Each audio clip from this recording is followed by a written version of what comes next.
सुप्रभात। मैं जगेंद्र राणा। आज की हमारी आध्यात्मिक चर्चा का विषय है परछिद्रान्वेषण। परछिद्रान्वेषण। देखिए, परछिद्रान्वेषण आज का प्रमुख दुर्गुण है। अमुक व्यक्ति ऐसा है, अमुक व्यक्ति वैसा है, झूठ बोलता है, चोरी करता है, ईर्ष्या देश वैर में फंसा हुआ है, समाज का शत्रु है, उससे इतनी हानि हो रही है, इत्यादि बातें कोई भी व्यक्ति दूसरों के विषय में कह देता है। ऐसी टीका टिप्पणी करने वाले व्यक्ति ये बातें उच्चारण करते हुए केवल दूसरों के दुर्गुणों की ओर ही दृष्टिपात करता है, जबकि समस्त दुर्गुण स्वयं उसी के गुप्त संस्कारों में जटिलता से बैठे रहते हैं। वो ये नहीं सोचता कि दूसरों की आलोचना करने वाला वो स्वयं कितने दुर्गुणों, पापमयी संकल्पों, दुरभिसंधित दुर्भावनाओं का शिकार है। दीपक के नीचे स्वयं कितना अंधकार एकत्रित है। दीपक के नीचे स्वयं कितना अंधकार एकत्रित है। मनुष्य जीवन की सार्थकता क्या एक जीवन में संभव है? प्राय लोग पूछने लगते हैं, सार्थकता से तात्पर्य क्या है? जीवन की सार्थकता का अर्थ प्रत्येक मनुष्य के लिए समान है, क्योंकि सभी मनुष्यों की बुद्धि का एक स्तर एक जैसा नहीं होता है। सबके अंतर में न जाने क्या क्या इच्छाएं, वासनाएं, अभीप्साएं, जन्म जन्मांतरों से अड्डा जमाए हुए बसी। इस देह और इस संसार संबंध की इच्छाएं ही पूरी नहीं हो पाती, और उनकी श्रृंखला ऐसी क्रमबद्ध चलती है कि आवागमन का चक्र ही नहीं समाप्त हो पाता। तो पर मनुष्य जीवन की सार्थकता का जो मुख्य उद्देश्य है उसका तो कहना ही क्या। इसी बात को सांकेतिक ढंग से गीता में कहा कि अनेक जन्म संसद्य स्थितो याति परंगति। अनेक जन्म संसद्धि स्थितो तो याति परंगति। ये बात सोच समझकर कई लोग हतोत्साह ना हो जाएं, और हो भी जाएं तो उससे लोगों का क्या मंतव्य करता है। किंतु एक बात सदैव ध्यान में रखने की है सभी लोगों के लिए, वो ये कि मनुष्य जैसा सोचता है वैसा ही बन जाता है।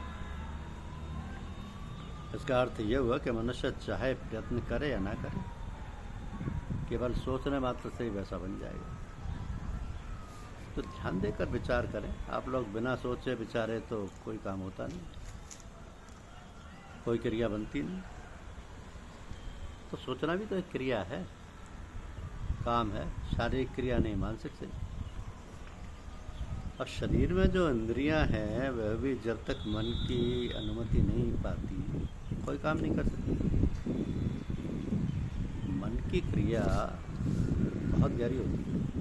बहुत सी बातें हम सोचते हैं और भूल जाते हैं। भूल जाने का अर्थ यह नहीं कि वह विचार कहीं चला गया।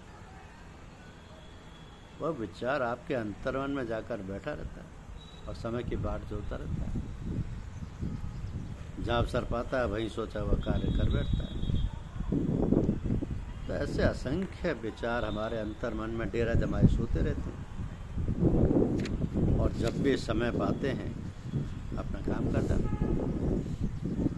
तो ये सब एक जन्म में ही संभव नहीं होता है। इसी प्रकार जो साधनारत हैं उनकी शब्द साधना ऊंचा तथा सच्चा संगीत है। तो वो शब्द हमेशा हमारे अंतर्मन में गूंजने वाला है, और इसे ईश्वरीय आवाज़ कहते हैं। तो जो सच्चे सतगुरु और संत हैं वही अपने सेवक को शब्द सुनाने का भेद और तरीका बतलाते हैं। अंतर में शब्द कैसे सुना जाता है और उसमें कैसे समाया और लीन हुआ जाता है, ये तरीका वही गुरु लोग बता सकते हैं जो स्वयं उसे कहते हैं और उसी में लीन है और परमात्मा से जुड़े हुए हैं। अब इसका वर्णन कबीरदास जी ने अब सूरत शब्द योग के नाम से किया है। ये तरीका सरल है, इसमें शक नहीं, मगर इसके पूरे जानकार और सच्चे सतगुरु बिरले ही मिलते हैं। यह मार्ग यानी शब्द मार्ग सरल होते हुए बहुत कठिन है। इस मार्ग पर वही चल सकता है जिसने अपने आपको पूरी तरह से गुरु के समर्पण कर दिया है और बिल्कुल उनकी इच्छा और इशारे पर चल सकता है। इस मार्ग में आदमी इतनी जल्दी तरक्की करता है कि कदम डगमगाने लगता है, मगर गुरु लोग उसकी संभाल और देखभाल करते हैं। जरा सी लापरवाही से अधिक कहीं का कहीं जाकर गिर सकता है। इसलिए संयम और यम नियम का पालन बहुत जरूरी है। जिस साधक ने पहले से ही यम नियम आसन आदि का अभ्यास कर रखा है और शरीयत की पूरी पाबंदी करता है, उसको कोई खटका नहीं। उससे गुरु लोग साथ संभाल कर निकाल ले जाते हैं, किंतु जो गुरु से दूर रहते हैं और धर्मशास्त्र के अनुसार उनका रहना सहन या व्यवहार नहीं है, उनको बहुत कठिनाई का सामना करना पड़ता है। क्योंकि आजकल दुनियादारी और घरगृहस्थी का चक्कर ऐसा है कि आदमी को फुर्सत ही नहीं। जो थोड़ा बहुत समय मिलता है उसमें भी यदि सावधान नहीं रहे तो फिर बड़ी कठिनाई का सामना करना पड़ता है। भगवान ही दया कृपा करते हैं। गुरु लोग अपनी सामर्थ्य से उसको साथ दे रहे हैं, तब तो बेड़ा पार है। गुरु लोग उसे साथ दे रहे हैं, क्योंकि गुरुदेव जिसको संभाले रहते हैं वो कभी नीचे नहीं गिरते, ऊपर ही चढ़ते। गंदे नाले में गुरु नानक देव जी का प्याला गिर गया। उन्होंने अपने शिष्यों की ओर देखा और कहा कि इस प्याले को उठा लाओ। शिष्य दौड़े प्याला उठाने के लिए सफाई कर्मचारी को बुला लिया। नानक जी इस प्रयास से संतुष्ट नहीं थे। वे शिष्यों को समझाया करते थे कि कर्तव्य कर्म ही पूजा है, स्वावलंबन ही सच्चा पुरुषार्थ है। अब ये स्थिति देखकर वे छोटा सा कार्य करने में भी हिचक रहे हैं। उन्हें बहुत ही निराशा हुई। उनका एक शिष्य था लहिना।